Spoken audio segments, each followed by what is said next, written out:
climate, earthquake, double whammy the new top of my nightmare list, or is it actually more complicated?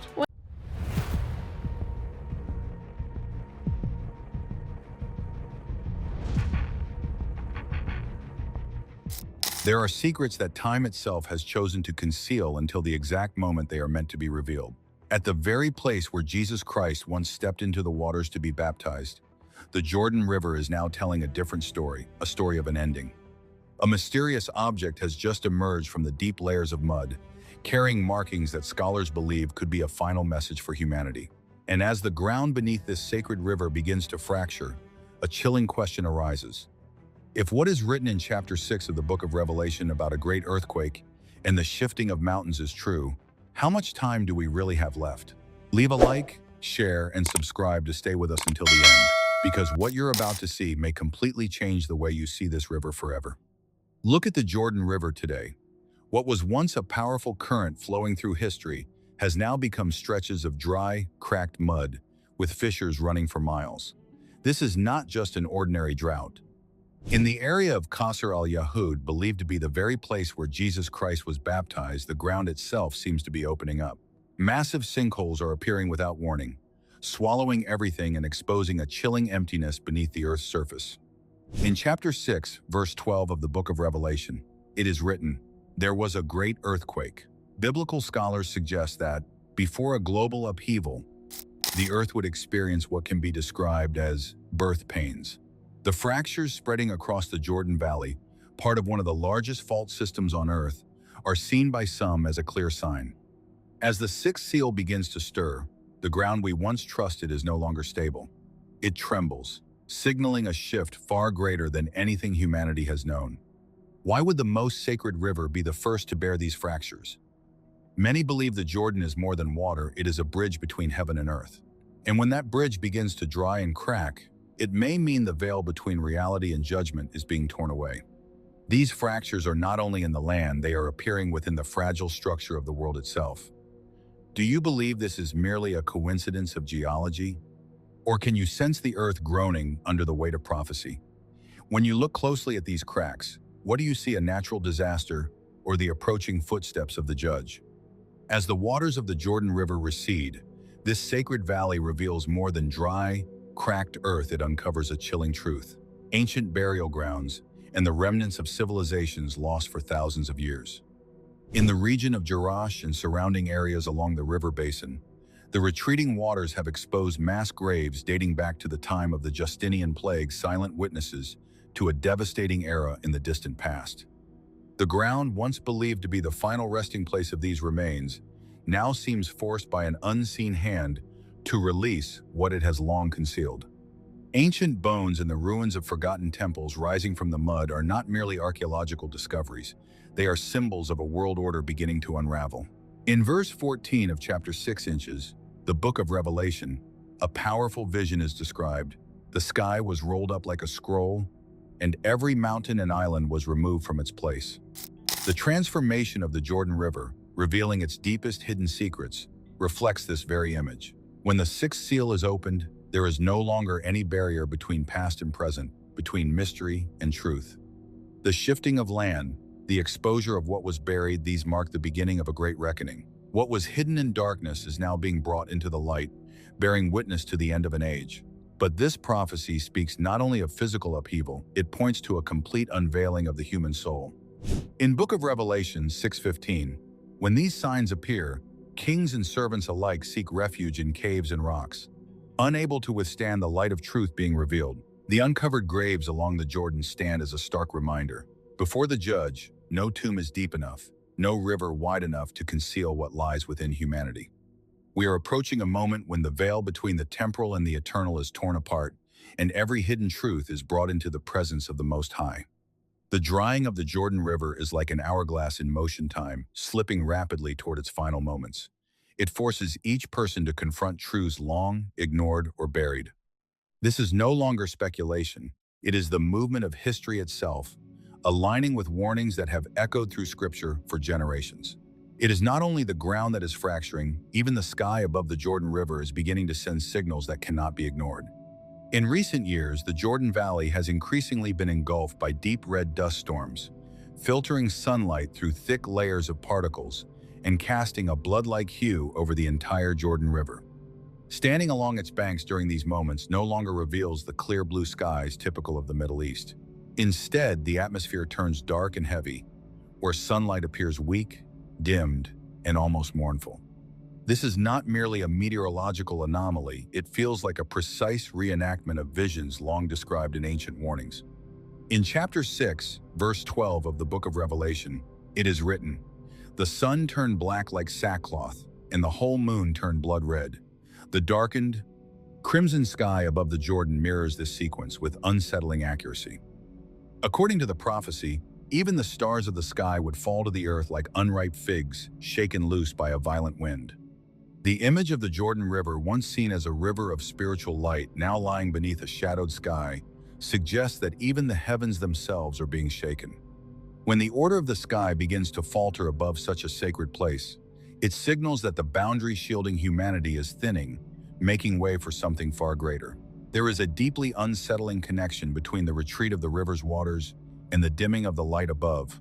In spiritual symbolism, water and light represent life, but here, both seem to be withdrawing at the same time.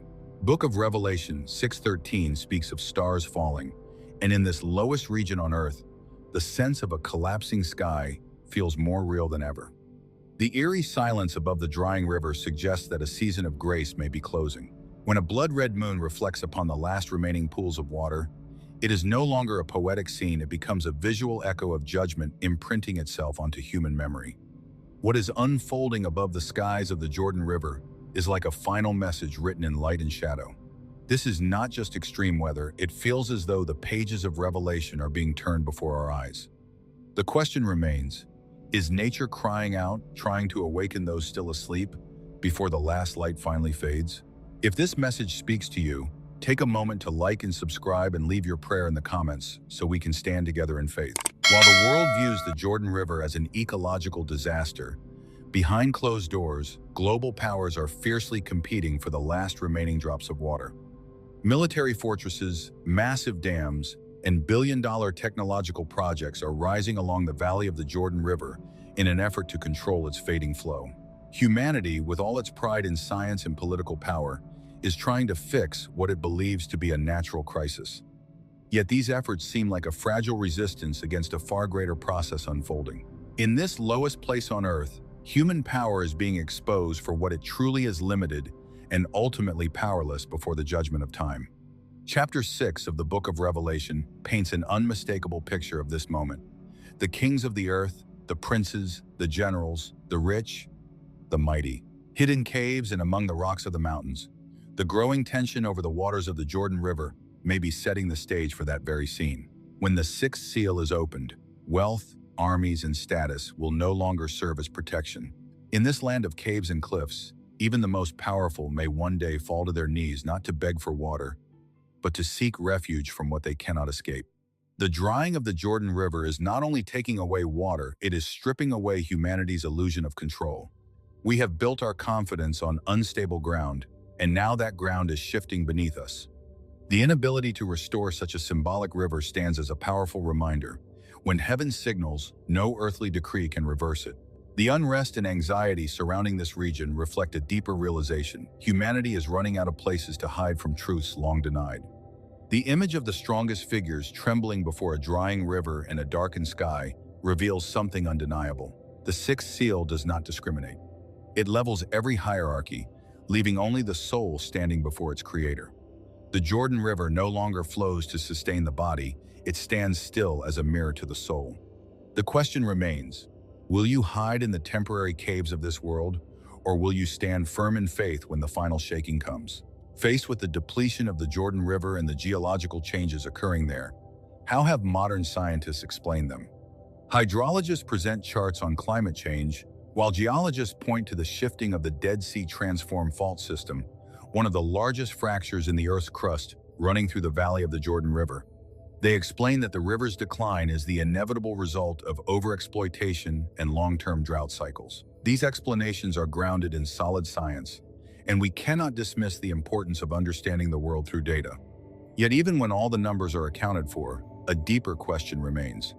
Why are all these inevitable factors converging so precisely at a moment when humanity stands at a critical threshold in history? Science can explain the mechanics of an earthquake, but it cannot explain why the ground trembles at the very moment ancient warnings resurface. It can measure the spectrum of a darkened sky, yet it cannot fully capture the fear that grips the human soul when confronted with a blood-red horizon. There are truths that lie beyond microscopes and satellites, realities that suggest a higher orchestration, where natural events appear almost like pieces on a much larger board. Science may describe the outer layer of reality, but the human spirit senses something deeper within it, something no laboratory can reproduce. From a perspective of faith, the Jordan River is more than a physical flow, it is a spiritual artery. Chapter 6 of the book of Revelation does not speak of climate cycles, but of a shaking of all foundations when the sixth seal is opened. The drying river and the fracturing ground become a kind of language, one that challenges a humanity increasingly confident in its own intellect. While scientists continue refining their models, others interpret these moments as signs pointing beyond the material world. Whether one agrees or not, the sense of something profound unfolding is difficult to ignore. Respect for science does not require elevating it as the final authority on all meaning. It explains how systems function, but it does not fully answer why they exist or what purpose they ultimately serve. The Jordan River now stands as a symbolic boundary between explanation and interpretation. And when human reasoning reaches its limits in the face of vast and complex events, it invites a deeper reflection. Are these merely coincidences of nature, or part of a larger pattern still waiting to be understood? We journeyed through shattered lands, uncovered secrets hidden within ancient chambers, and witnessed crimson signs in the skies over the Jordan River. None of these events is random, nor are they meant to spread fear. Within the unfolding story of redemption, each sign connected to the sixth seal is a call, an awakening extended in mercy to a world that has drifted off course.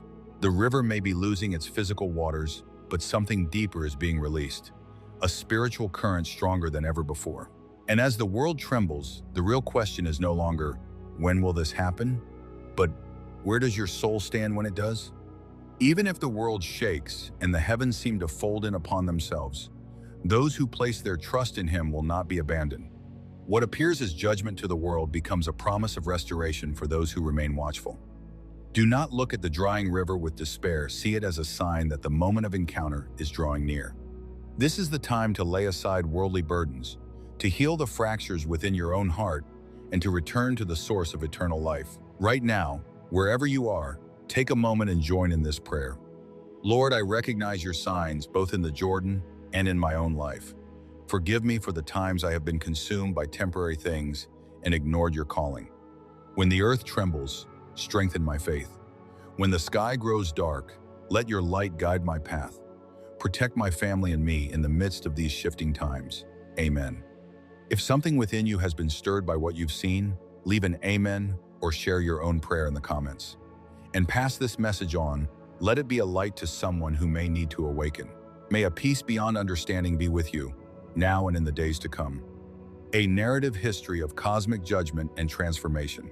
The book of Revelation, or the Apocalypse of John, stands as one of the most complex and evocative texts in human history. At its heart lies the opening of the seven seals by the Lamb, a sequence that transitions the narrative from the trials of the earthly church to the direct intervention of the divine in the material world. Among these, the sixth seal, described in Revelation 6:12-1-7, represents a pivotal moment of cosmic upheaval. It is the point where the figurative language of the first four horsemen gives way to a literal, terrifying transformation of the physical universe. To understand the history of the sixth seal is to journey through centuries of theological debate, artistic inspiration, and the persistent human anxiety regarding the end of time. The scriptural foundation and ancient context. The text of the sixth seal is a masterpiece of apocalyptic imagery. It begins with a great earthquake, followed by the sun becoming black as sackcloth of hair, the moon turning like blood, and the stars of heaven falling to the earth as a fig tree drops its late figs when it is shaken by a mighty wind. The sky recedes like a scroll being rolled up, and every mountain and island is moved out of its place. This imagery was not entirely new to the early Christian audience. It drew heavily from the Old Testament Day of the Lord prophecies found in Isaiah, Joel, and Ezekiel. For the early readers in the Roman Empire, these symbols conveyed a profound message.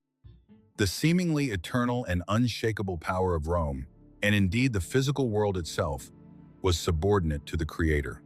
In the 1st and 2nd centuries, church fathers like Irenaeus and Justin Martyr viewed these signs not just as physical catastrophes, but as the necessary dismantling of the old world to make way for the New Jerusalem. Historically, the blood moon and the darkened sun were seen as cosmic signatures of divine displeasure. In an era where the celestial bodies were often worshipped as deities or seen as the governors of fate, John's vision stripped them of their power. By describing the stars falling like late figs, the text used a domestic, agricultural metaphor to describe a cosmic event, suggesting that even the heavens are under the sovereign control of God. The rolling up of the sky as a scroll was a particularly potent image for a culture where knowledge and law were preserved on scrolls. It implied that the story of the current world was coming to an end, its pages finally being closed by its author. As the centuries passed and the immediate expectation of Christ's return shifted, the interpretation of the sixth seal evolved. The preterist school of thought, which gained traction in the early medieval period, began to argue that the sixth seal had already been partially fulfilled. Some saw the great earthquake and the falling stars as symbolic of the fall of paganism and the rise of Constantine. In this view, the kings of the earth and the rich men hiding in caves represented the pagan Roman elite fleeing the triumph of the Christian cross. This allegorical approach allowed the church to see itself as the beneficiary of the sixth seal's judgment, turning a terrifying prophecy into a narrative of victory. The evolution of interpretation, from the Reformation to the scientific era. As the medieval world dissolved into the fires of the Reformation, the interpretation of the sixth seal underwent a radical transformation, shifting from a celestial mystery of the soul into a potent, polemical weapon of institutional critique. For centuries, the Roman Church had maintained a monopoly on the symbols of the apocalypse, often reading the seals as a spiritual progression. But for the reformers of the 16th century, the opening of the sixth seal was no longer a distant or abstract event. It was a mirror reflecting the corruption and upheaval of their own time. Martin Luther, who initially viewed the Book of Revelation with a degree of skepticism, eventually found in its imagery a devastating vocabulary for his struggle against the papacy.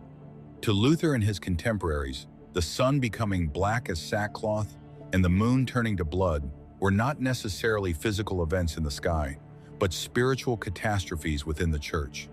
The sun, as the source of light, represented the purity of the gospel, now obscured by the sackcloth of human traditions and papal decrees.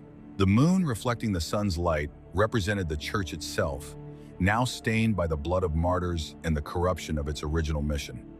This polemical reading turned the sixth seal into a narrative of institutional collapse. The mountains and islands that were moved out of their places were interpreted as the great, seemingly immovable structures of the medieval world, the Holy Roman Empire, and the Roman Catholic hierarchy. In the eyes of the reformers, the recovery of the gospel was the great earthquake that was shaking the foundations of Europe, causing the stars, the bishops, and princes of the church to fall from their positions of unchallenged authority. This was a period of intense apocalyptic fervor where the common people lived in a state of constant watchfulness. For a 17th century peasant in the midst of the 30 Years' War or the recurring visitations of the bubonic plague, the sixth seal was a lived reality. Every solar eclipse was not merely an astronomical curiosity, but a terrifying omen. Every unusual seismic tremor was felt as the footstep of an approaching judge. The literature of this era is saturated with a sense of imminence, where the physical world was seen as a thin veil that could be torn asunder at any moment by the opening of the next seal.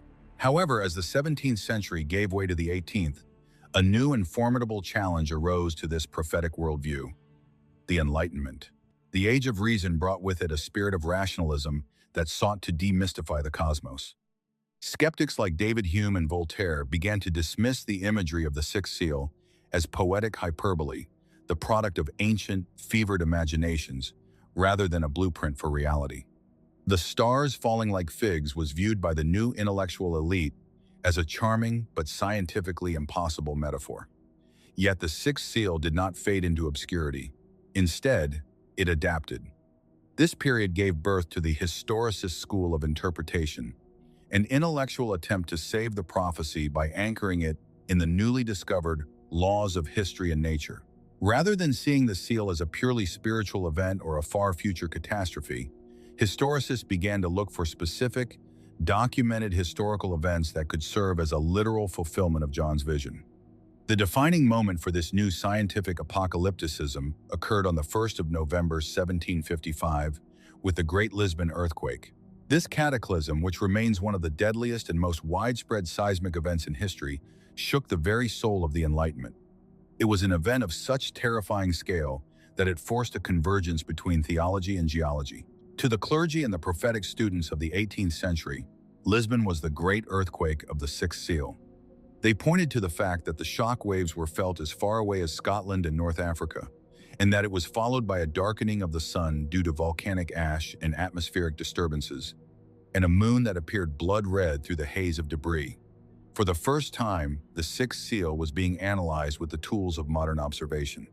People began to bridge the gap between supernatural prophecy and natural phenomena, arguing that God did not need to break the laws of physics to open the seal. He simply used the mechanics of the earth he had created. This shift marked a permanent change in the consumption of apocalyptic content. The sixth seal moved out of the realm of purely theological mystery and into the world of prophetic data. Even Isaac Newton, the father of modern physics, spent a significant portion of his life obsessively calculating the timelines of the seals, believing that the physical universe and the prophetic word were two parts of a single, rational system. The invention of the telescope and the advancement of early geological records did not kill the sixth seal. They gave it a new lens. The signs in the sun, moon, and stars were now tracked with astronomical precision. The belief grew that the sixth seal was a clock built into the cosmos, ticking toward a specific, calculable end. By the time the 19th century arrived, this scientific historicism had evolved into a popular movement.